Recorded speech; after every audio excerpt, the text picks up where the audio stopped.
లక్ష్మి, మాది అల్లమరి గణపురం. మాకు బాగొస్తుంది వరదలు ఎటు పోతానికి దారి లేదు.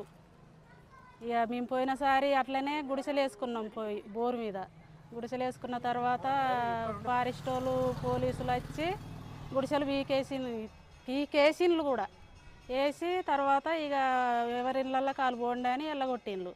కొడితే మేము వచ్చినాక తర్వాత మళ్ళీ ఏమైందంటే రొయ్యరు వాళ్ళు వచ్చి ఇప్పుడు సంక్రాంతి పెళ్ళి వాళ్ళు వచ్చి గుడిసెలు వేసుకున్నారు. మాకు ఎటు పోతానికి దారి చేస్తే మేము పోలీస్ స్టేషన్కి కూడా వెళ్ళినాం.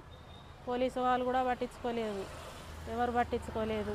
కలెక్టర్ గారి దగ్గరికి వచ్చినాం. పోలీస్ స్టేషన్కి వెళ్ళినాక కలెక్టర్ గారు చూద్దామన్నాడు, వెళ్ళిపోయినాం. మళ్ళీ పిఓ కాడికి పోయినాం, వాళ్ళని కలిసినాం, వాళ్ళు కూడా చూద్దామన్నారు. తర్వాత మళ్ళీ వచ్చినాం.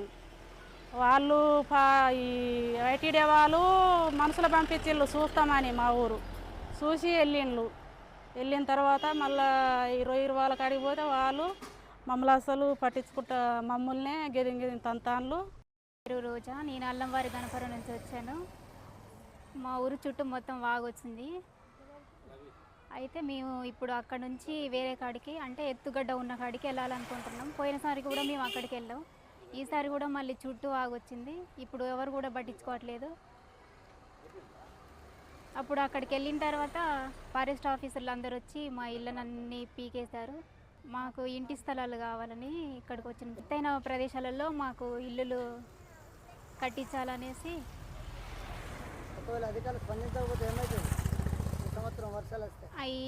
ఈ సంవత్సరం వానలు బాగా పడేమంటే మేమందరం అక్కడే మునిగి పోవాల్సి వస్తుంది. అక్కడ ఉండడానికి చాలా ఇబ్బందికరంగా ఉంటుంది.